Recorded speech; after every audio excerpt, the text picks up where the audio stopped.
Our adventure continues as Ash and Go are walking through the forest. They're walking through until they find a clearing that some sort of strange vehicle-like building is standing at. Asahi and Gary are talking at the entrance of it, but as soon as Ash and Go get to them, Gary begins to leave, but not before handing the Moltres feather over to Asahi. Asahi welcomes the two and figures it's in order for Go to try out for Project Mew. Go nods, and so Asahi brings them inside. She explains their goal is not only work their way up to finding Mew, but also to research all Pokemon, especially those important to understanding Pokemon as a whole. She says they're having tryouts by having trainers that are interested take trial missions, in order to eventually get enough tokens by succeeding. That way, they can possibly be one of the top 3 challengers who will be selected as what are known as chasers. With the explanation out of the way, she introduces the current members of Project Mew. The first one is the founder of the project, a man by the name of Peony. He introduces himself and thanks them for coming. He hopes they'll do their best so they can join him and the leader of this expedition team. With that, they're introduced to this so-called expedition leader, who clearly doesn't want to be there. Her name is Peonia, and she's Peony's daughter.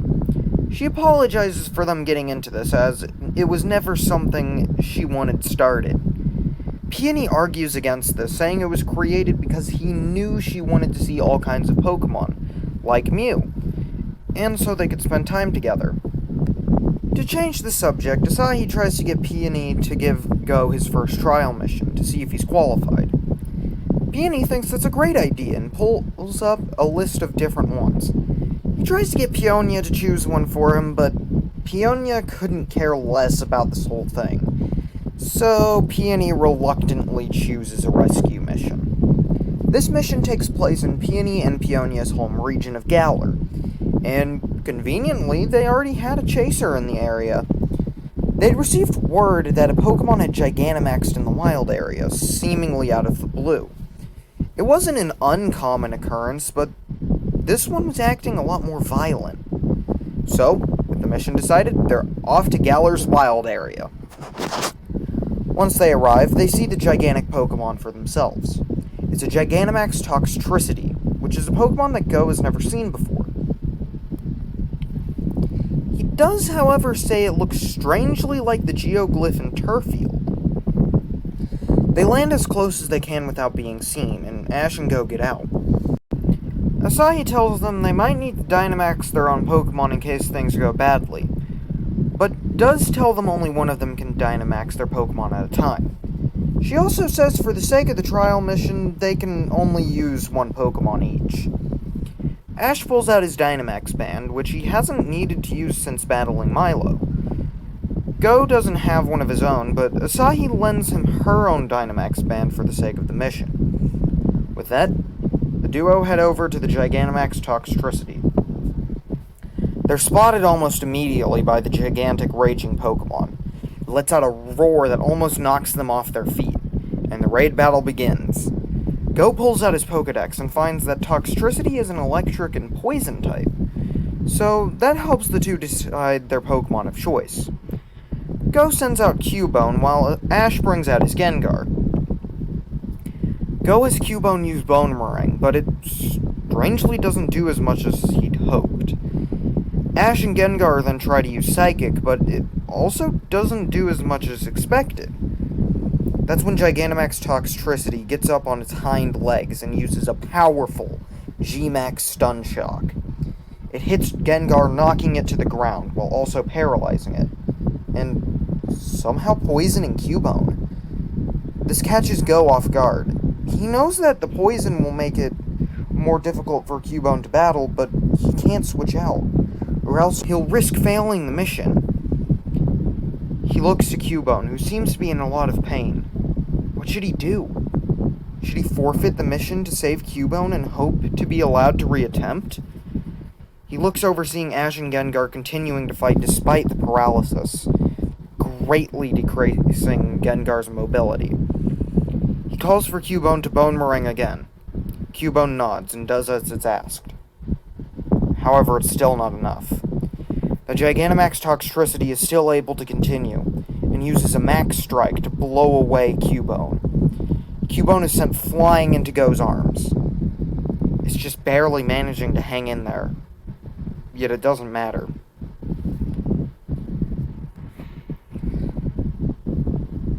Someone calls out to Go, saying that's enough.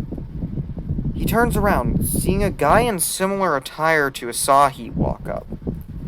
He introduces himself as Tsurugi, another member of Project Mew, and effective immediately, Go has been disqualified from the mission. Go's heart sinks. His first mission was a failure. Tsurugi tells Go to treat his Cubone and then leave. It's not what Go wants, but he has no other choice.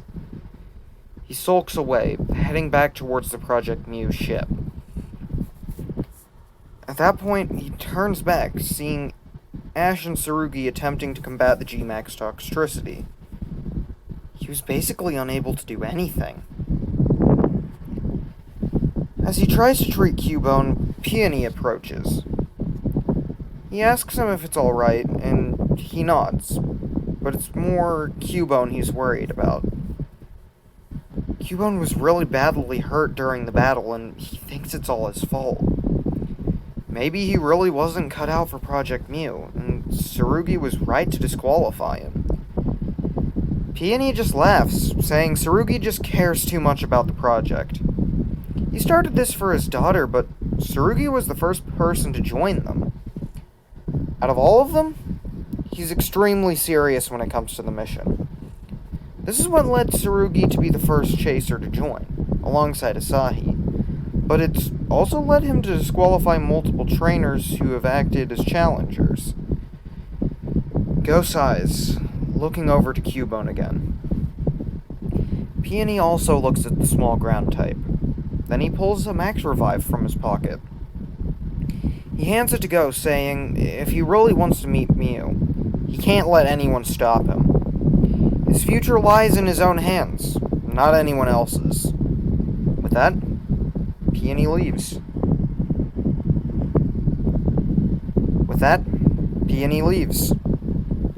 Go looks from the max revive to Cubone.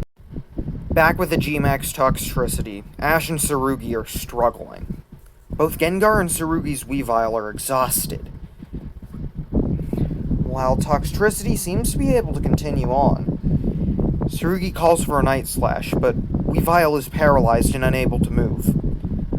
One more hit could take either of them out of the battle, and Toxicity was about to strike. It goes for another G-Max Stun Shock. Somebody from behind them calls out for a Max Quake, and immediately Ash and Tsurugi have to dodge out of the way as the ground around them breaks apart, heading straight towards Toxicity. Once they're both out of the way, they both look to see Go, now with a Dynamaxed Cubone.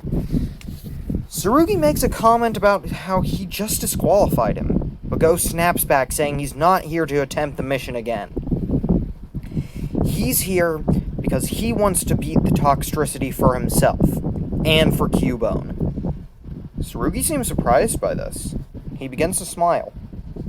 As for Toxicity, it's taken some heavy damage now. It seems the Max Quake did the trick, so Go calls for another one. Cubone lets out a roar before striking the ground with its bone club, using Max Quake once more.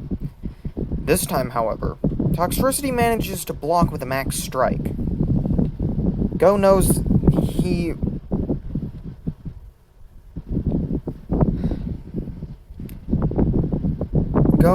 that with his next attack, he'll run out of power to maintain the Dynamax.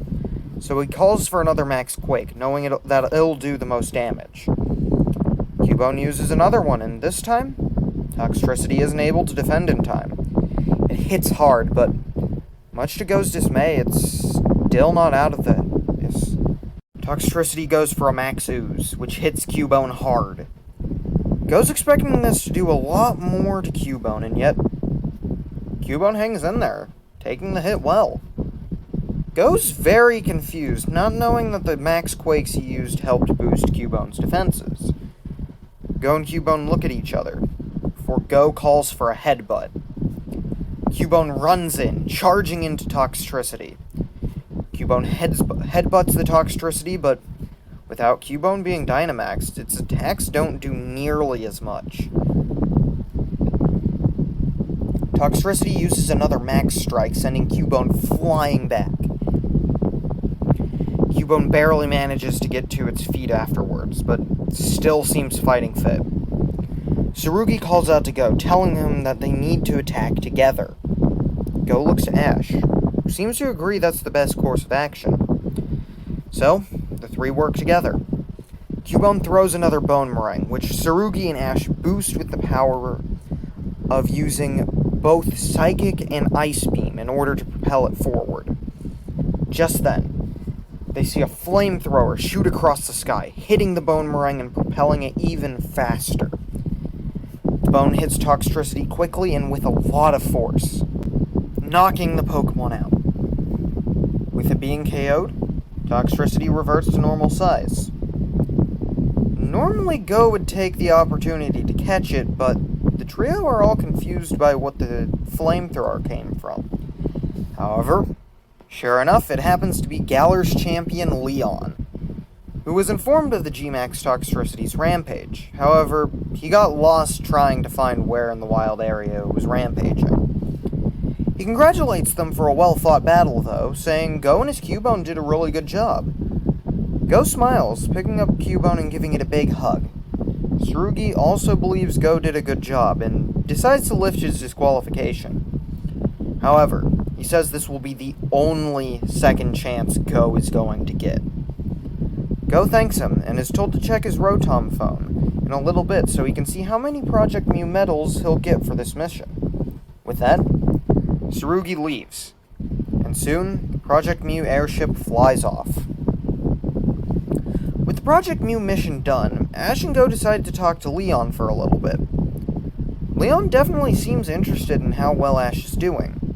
However, Ash does tell him that he was in the Great class for a little bit, but lately he's been on such a bad losing streak he was knocked down to the normal class. Leon chuckles, patting Ash on the head and telling him that that's nothing to worry about.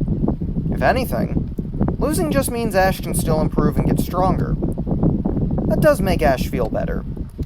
Despite no longer being depressed by his losing streak, he still wasn't happy with it. However, now Ash is fired up and ready to take on more battles in the World Championships.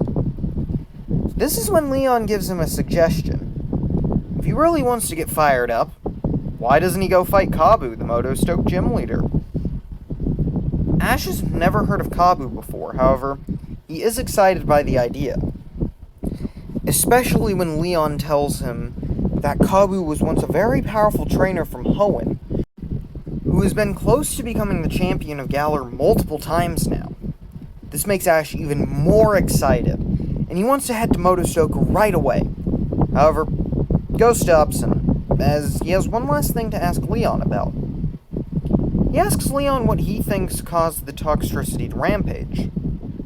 However, Leon isn't entirely sure. Pokemon have Dynamax in the wild area on occasion, but this was the first time he could recall any trying to destroy everything in its path.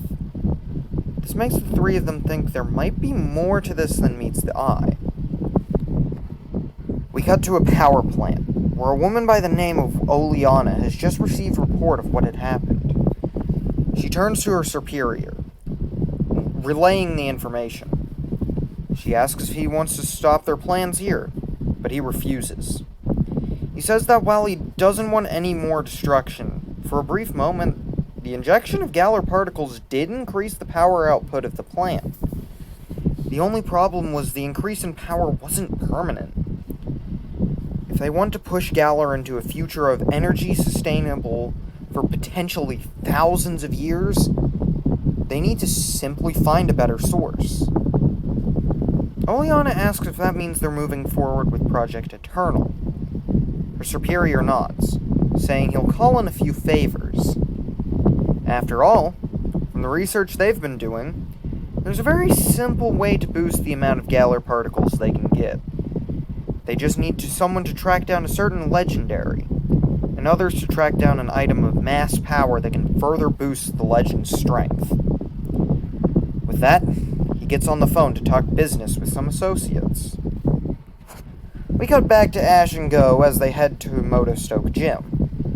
They take a bit of time to just get a feel for the city. It doesn't take long for them to find the massive Motostoke Stadium. They go inside only to find Bede leaving the gym.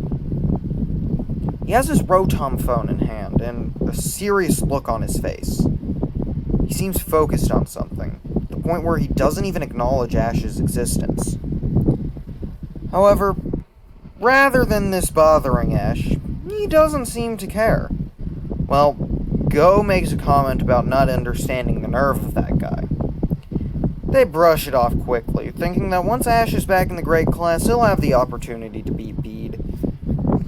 They find this gym actually has a receptionist desk, and so they ask if Kabu is here. The receptionist apologized, saying Kabu was just knocked out of the great class once again, and so was taking the time to train in the second Galar mines.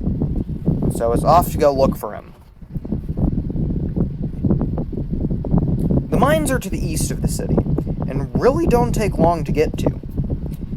Inside, they find the cave is lit by all sorts of multicolored crystals embedded into the walls. It's honestly a beautiful sight. They hear some sort of exploding sound. Immediately, Go and Ash run to check it out, only for Go's leg to get caught on something. Turns out, this something is a Galarian Stunfisk that just won't let go. The two try to get it off to no avail. That's when a man jogs up with his Scorch. He helps get the Stunfisk off with relative ease, saying the Stunfisk and the mines like to clamp down on passerbys. Usually it's in order to get their prey, as their steel clamps would normally work as a trap. However, this one clamped in such a strange way that Go wasn't really harmed by it, which is a great relief. As Go catches the Stunfisk, the man introduces himself as Kabu. He was just doing a little training with his partner Scorch in order to prepare for more challengers, both for the gym and the World Championships. This is great to Ash, as he wanted to challenge Kabu and explains to the gym leader he was suggested to by Leon. This really makes Kabu interested, as he now recognizes Ash as the boy who proclaimed in front of the entire Wyndham Stadium that he would be the one to beat Leon. If Leon's taken a liking to him, then Kabu sees no reason not to accept the World Championship's challenge. After all, it could help either one of them get into the great class once more, so they head back to Motostoke Stadium for the battle. The battle is a 2-on-2. Ash has both his Z-Power Ring and his Dynamax Band at first, but Kabu mentions a rule to Ash that he didn't know. In the normal and great classes, you can only use one of either Mega Evolution, Z moves, or Dynamax. So, Ash will have to pick which one he'll use. But he doesn't have to before the battle, at least. The battle begins, and Ash decides to start with Gengar, thinking if he's potentially going to fight another Gigantamax, Gengar would be the best to get experience dealing with one. However, Kabu actually sends out his Torkoal, who, due to his ability, sets up a sunny day. Gengar immediately shoots off a Nightshade at the Torkoal, who goes into its shell in order to defend against the attack. Then Ash calls for an Ice Punch, however, this is what Kabu wanted. Torkoal pops out and uses Heat Crash, practically flattening Gengar. For a moment, Gengar seems to flicker with a fiery outline, but it seems to be nothing, at least at this point. As Torkoal gets up, it notices Gengar is completely gone.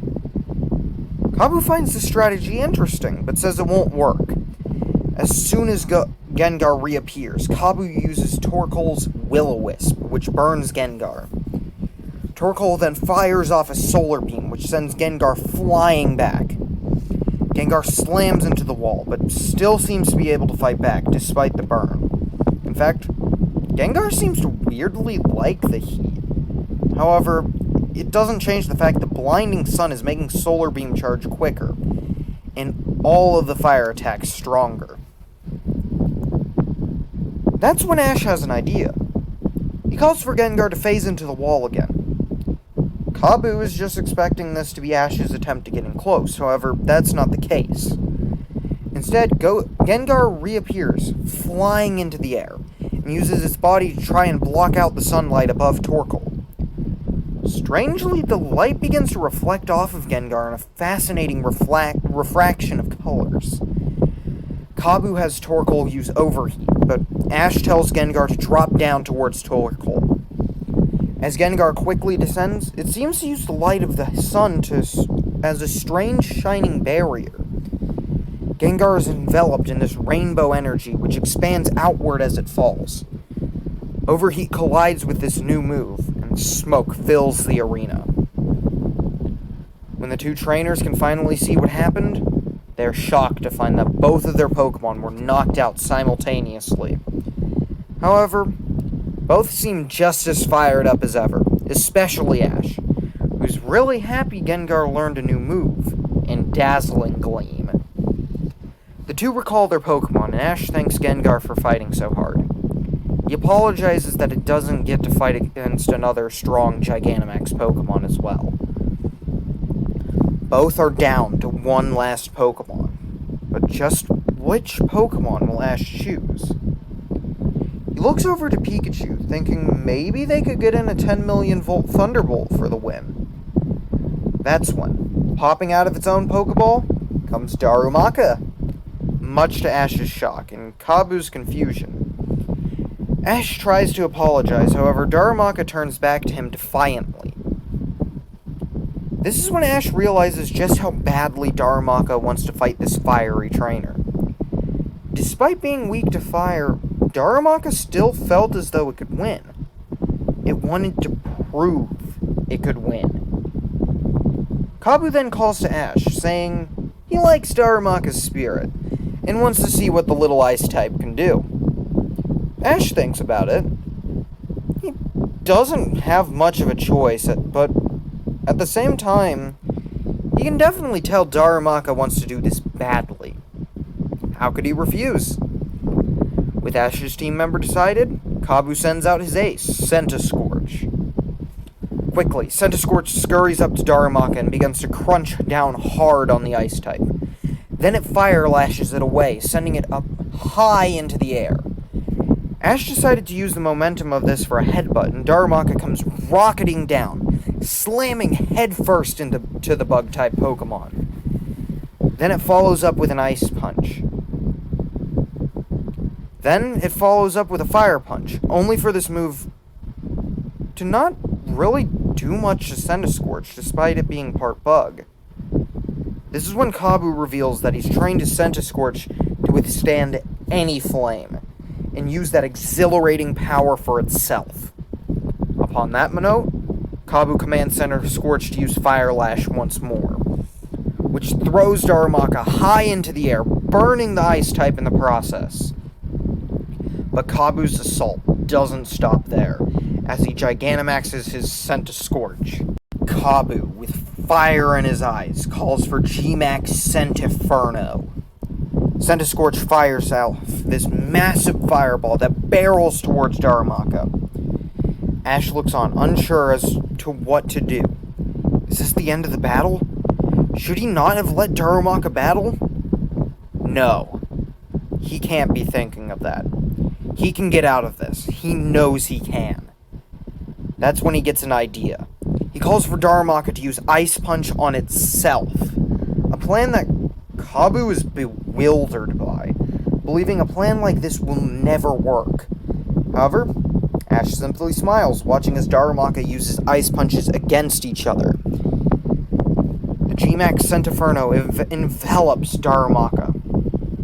Ash and Kabu are unsure if the battle is over, but then see a trail of smoke coming out of the bottom of the flames. It crashes to the ground as the flames dissipate, revealing Darumaka, while not in the best shape, and still managed to survive the attack. Now, Ash calls to Darumaka, saying they'll use a flame of their own to fight back, and he holds up his Z power ring.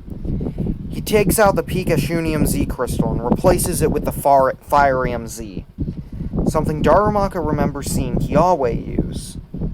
However, Kabu wants to cut this off as soon as possible, calling for Centiskorch to use another G-Max Centiferno. This time, Ash calls for Darumaka to use Ice Punch and break up the ground beneath it. Quickly, Darumaka punches the ground over and over until it's frozen over. And then, with one final one, it shatters the ice and hops into the hole, just as the attack passes over. Ash calls for Belly Drum before Ash begins the Z move. Darumaka leaps from the hole, belly drumming in midair, before doing the motions required for the Z move to the best of its ability. Luckily, it's enough, and Darumaka creates the Inferno Overdrive. Then, it sends off the fiery attack. By punching it, and the ball of fire goes flying towards Centiskorch. Kabu attempts to counter with a Max Darkness. The two attacks collide, pushing hard against each other. The Z move needs more power, so Darumaka leaps up to it and hits it with as many fire punches as it can to push the Inferno Overdrive forward. This manages to help, and it pushes through until it strikes Centiskorch. There is a massive explosion as Centiskorch falls to the ground, reverting to its normal form. Ash's eyes widen. He's done it. With this battle, he's back in the Great Class, specifically now being rank 998. Ash runs onto the field, picking up Darumaka and holding him high into the air. Darumaka looks very pleased with itself, too. Kabu watches Ash interacting with his young Pokemon. For a moment, Ash and Darumaka actually remind him of a young Leon and his Charmeleon. He smiles as he reminisces before walking up to congratulate the two. He wasn't expecting Ash to use a Z move with Galarian and Darumaka, and it's actually the first time he's seen one himself. He loved how much spirit was put into it, and he thanks Ash and Darumaka for letting him experience it. Kabu doesn't seem remotely upset by his loss. In fact, Kabu seems just as happy as Ash and Darumaka. Then, Kabu asks why Ash hasn't evolved Darumaka. Ash says Darumaka is the newest member of his team, but he actually doesn't know how to evolve it yet. Kabu chuckles, saying the Darumaka of the Galarian region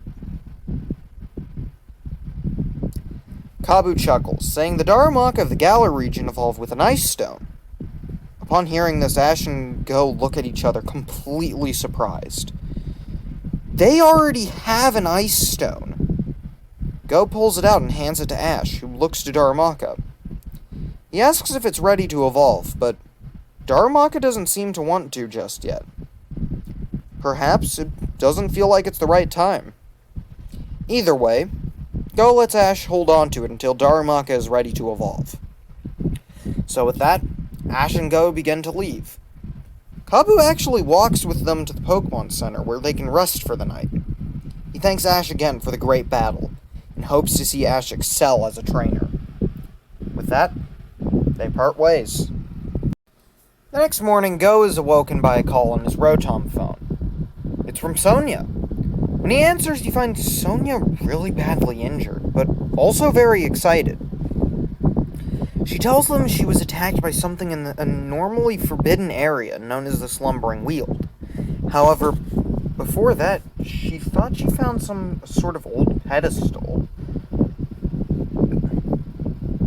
She's not much of a trainer anymore, but she knows the two of them are, and might be able to handle the Slumbering Weald's wild Pokemon if need be. This definitely sounds important to Sonia, so the two head to Postwick in order to enter the Slumbering Weald. They get to Postwick to find a fence gate knocked down, which is definitely odd. The two head into the Slumbering Weald to find a low fog rolling through. They continue through, curious as to what Sonia had found. That's when they hear rustling in the grass. only to find a Squovet, which Go catches easily. Go just shrugs, guessing that was all the rustling was, and there's nothing else to be worried about. Only for the two to hear a howling sound. The fog becomes thicker to the point where neither of them can see the other. They don't know which way they came from, where they're supposed to, or how to find each other. So, they both cautiously continue walking. As they go their own ways, the fog begins to clear up. They call out for each other, but the only response either hear is another howling. That's when Ash and Go meet two large wolf Pokemon. Ash tries to fight the one he finds, while Go tries to catch his. However, both find that anything they try to do just goes straight through them. They keep trying, though, but as they continue, the fog gets thicker around them until they can't see a thing anymore. When the fog rolls away, the wolves are no longer there. However, they are able to find each other again. They decide to call it a day and leave the slumbering Weald. Then they call Sonia and explain what they saw. She finds it fascinating as she never saw anything like what they described. In fact, she didn't even see what attacked her after she found the pedestal. She says she'll do more research on the topic and will contact them as soon as she finds anything. With that, the call ends. Now, with that done, Ash decides to try and contact Bee before they leave Galar. He's wanting to see if she's found anything on how to help Gengar learn to Gigantamax, so he gives her a call. And she says she's gotten in touch with the person she wanted to, and while he'll happily help Ash, tickets to fly to that location are hard to come by. Bee does assure him she'll try and find a way to get some tickets so they can visit, explaining the man she wants Ash to meet runs a dojo in a place called the Isle of Armor. This does make Ash interested, and he hopes to hear from Bee soon. The call ends, and with nothing keeping them in Galar, Ash and Go get ready to fly back to Kanto. We cut to a frozen wasteland, where several people with a similar logo are hard at work. A helicopter lands and Bede steps out before locating Oleana. He asks why he's been called here, to which Oleana says her superior needs some strong trainers to fight and capture a powerful legendary Pokemon they've tracked down to this location. Bede looks around before stating he's the only powerful trainer here. Oleana simply points up, revealing to Bede that a massive airship is beginning to land nearby. A red R is emblazoned on the side of the ship. Once it lands, several people in black uniforms leave it. A woman with black hair walks up to the two. She eyes Bede questionably before engaging with Oleana in conversation. This woman is, of course, Matori of Team Rocket, who, as Bede finds out, has been contracted alongside her task force, the Matori Matrix, to help subdue this legendary creature. Bede scoffs, saying he's the only trainer necessary for something like this. But Matori simply says he should be grateful that they showed up at all. There's not many people who can make a deal like this with Team Rocket's boss. Bede doesn't really know what that's supposed to mean, but before Oleana can tell him the name of the man who leads Team Rocket, they hear something go boom. An alien-like creature descends from the sky, firing a blast from its chest that knocks back several of Oleana's subordinates. The Matori Matrix immediately get to work, setting out their Pokemon.